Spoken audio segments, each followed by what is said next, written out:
Once you learn the power chord shape, you have unlocked the door to tons of songs and musical styles. You can move them chromatically, meaning you learn the shape once and then you can just move them up and down the fretboard. I'm going to show you how to play them, a stretching exercise that will really help with this, and a quick song that only needs 2 chords. Hey everyone, I hope you're doing good. So, power chords, they really are an essential part of any guitar player's development. They're used loads in rock, pop, metal, punk, you name it, they appear everywhere. And when I was a young lad, starting out on guitar, obsessed with bands like Nirvana, they were the perfect next step for me. Quick bit of theory. These chords contain the root note and the 5th of the chord that we're constructing. So if we go to the 3rd fret of our E string, we know using our chromatic scale, that's E, F, F sharp, G, we are going to be forming a G5 power chord. So that first finger that we put down behind the 3rd fret, tucked nice and closely to that fret, not over it, we don't want to lose the note, just nice and close behind, that's our root note, that's the first note. Then we add the 5th, and we find that on the 5th fret of the A string. Now with these power chord shapes, if you're totally new to them, I wouldn't recommend starting on the 1st fret because the frets are quite spread out at that point and it's harder to get that stretch. If you go too far up the fretboard, it becomes quite bunched, and we're not looking to do that either yet. We want to kind of be around the middle of the neck for the purposes of this lesson and the song we're going to learn later on. I'm starting on the 3rd. So our first finger behind the 3rd fret of the lowest E string, and then our 3rd finger comes across to the 5th fret of the A string, and that is our 5th.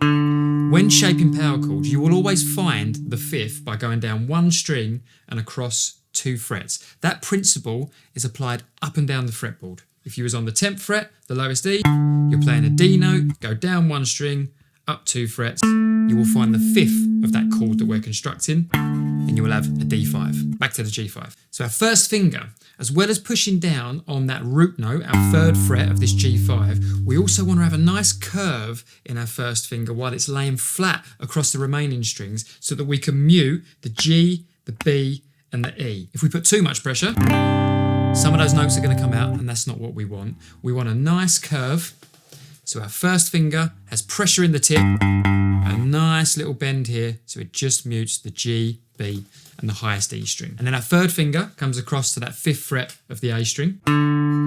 At this point, we want to make sure that our thumb doesn't come too far over the neck because this will really restrict our ability to stretch our fingers. And we don't want to come too low as well. It'll be harder to clamp and add that pressure, and it'll push our wrist out, which is not what we want. That's a bad technique to develop. So our thumb kind of around the center of the back of the neck. Some people you will see creep up a little bit more. It's going to be unique to your hand shape and size, but as long as you don't come too far over or too far down, and you can work on getting that distance between the 1st and the 3rd finger and apply whatever's comfortable for you, that's a good place to start. We've also got a nice gap between the 1st finger, our index finger, and our thumb. You can just see that little gap in there. Again, it's not too bunched up, not tugging the neck too tight. There's a nice little gap there. So let's make sure we got those notes coming through nice and clear. Our root note, our 1st finger, and our 3rd finger playing the 5th. At the moment, our 1st finger is muting the E, B, G, and the D. Often you'll see this chord played in this way, just those 2 notes. I'm going to recommend that to pad the chord out a little bit more, to add some depth, we're going to add the octave of the 1st note, the root note, and that is found on the D string. To find this note, and again, every time you play a power chord shape, from the root, you go down 2 strings and across 2 frets. Just a G5 with those 2 notes, we've added the octave. A little bit more depth, a little bit more detail to that chord. And that's a great little trick to remember with the 2 strings down and 2 frets across. If we know there's a G note there, and we also know there's a G note there, you can start to see how this neck that can be quite daunting at first all starts to come together with little tips like that. Love it. And once that octave's added, our 2nd finger at the moment is just protruding up like that. I don't mean any offense by this shape, I promise. It's just the way the fingers land. You can rest this over your 1st finger, or you can kind of leave it hanging in the middle here. Just make sure it doesn't come down and catch that low E, because obviously we'll suck that note out of the chord, which is not what we're after. Some players will play this power chord shape with their 3rd finger laying across the A and the D string, and they won't worry about using their little finger, and the 2nd finger will just sit there tucked away on the D string, not interfering with anything. I always think of Kurt Cobain when I see this guitar shape. See if it makes you think of any other guitar players that you watch and listen to. So that's cool, we can do that. We've got to really make sure we get that curve in the 3rd finger so we're not putting pressure on the G, because we don't want that 3rd finger to bring the G out. That's changing the chord altogether. So it just angles up slightly. And our 1st finger's still doing the same job of muting that higher E, B, and G. But with this lesson, we're going to work on this shape. So once that's in place, we can just move this chromatically. You have now learned that power chord shape for every note that exists in our chromatic scale. So now let's move that shape down. Every finger is going to go down one string. Get your G5 shape and then just let every finger come down. We're now in C5. Our root note is still found on the lowest string that we're sounding, which in this case is our A. There's our root, our C note. We count up A sharp, B, C.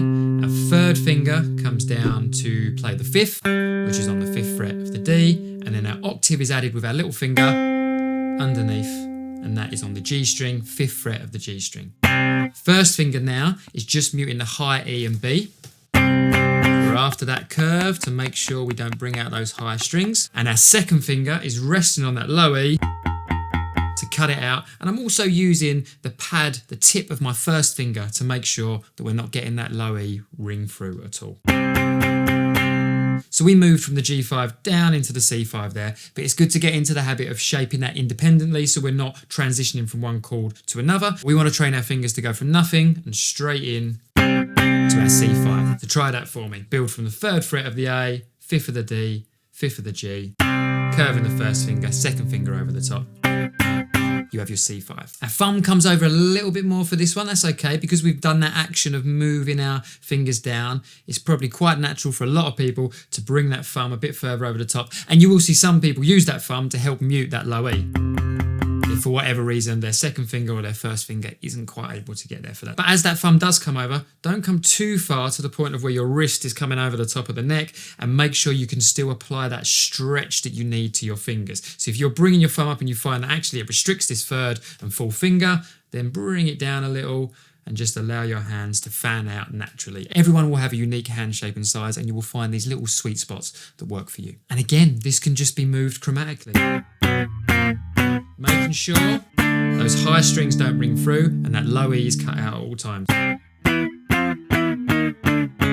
So if you're struggling with that, don't worry. We're now going to look at an exercise that's going to help with that. Stretching our fingers is really important. I mean, how often are we asking our fingers to do the kinds of things they are when you're playing guitar? So it's new to them. It can be alien. So by adding these little exercises, it really helps encourage the dexterity and the ability of our fingers and hands. If you want to take that a little bit further, there's a link coming up now to a video that I've done that's all about finger exercises. So put your first finger on the 5th fret of the lowest E, thumb quite low on the neck so we can allow our fingers to stretch out. We're going to play 5, 6, 5, 6 with the second finger, back to 5, but then this time our second finger stretches across to 7. So 5, 6, 5, 7, really tucking close to that fret. You can see how it's going to start to work on the independence of each finger and our stretching ability. Once we've gone 5, 6, 5, 7, plant your second finger on the 6th fret and go 6, 7 with the 3rd, and then 6, 8. Our 3rd finger stretching across to 8. Start this nice and slow. Don't overdo it. We don't want to be adding any strain to our fingers. We don't want to cause repetitive strain. So just take this very slow at your own pace. Don't overdo it. Once you're feeling comfortable with that, maybe play it 4 or 5 times. Our 3rd finger settles on the 7th fret, and now we're going to do our little finger. So we're going 7, 8, 7, 9. You do this every time you practice the guitar, just a minute or two, nice and slow. You will really start to feel the benefit and see that extra ability that your fingers have. If you're really struggling in that position, shift it further up the neck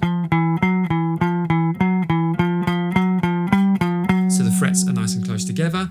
If you're really comfortable there, move it back a fret or two and start to push the ability of your hands even more. Now, a quick song to put these chords into practice. We're going to look at Nirvana's Molly's Lips, which is a cover of a Vaseline's song. We are going to play a G5 and a C5. Quite handy, eh? It's almost like I planned it. So form that G5 for me. This song's great for getting these chord changes going and building that confidence.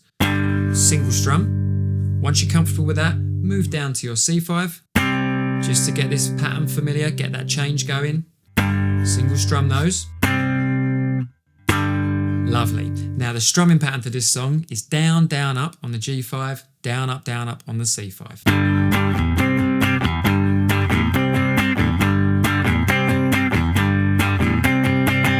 And that's it. That is the whole song. Make sure you're landing on that C5 for the first down strum of that strumming pattern. So we got down, down, up. Next down strum, you want to be on that C5. And now just get used to moving that shape up and down the neck. You've got Molly's lips, you've got that strumming pattern, you've got those two chords changing, but man, put them anywhere. Make your own combinations, make your own strumming patterns, chop up the order, start on the A string power chord shape and go up to the E. Then you're starting to write your own music, and you definitely have the ability to do that. I firmly believe that everyone has unique creative ability and unique creative output, so start to discover yours with a little exercise like that. If you want to take these chords to the next level, then bar chords are the natural progression. There's a link coming up now where you can check out a video I've done all about them, has another really cool stretching exercise and a great song to put them into practice as well. And if you're ready to tackle more songs, then this video has a great mix of styles for you to have a crack at. A lot of these songs were the first power chord songs that I tackled, and they were great for my development. Let me know what you think of them, and let me know if there's any other power chord songs you're learning or songs you want me to have a look at. Big thank you for checking out this video. I hope to see you again soon. Take care.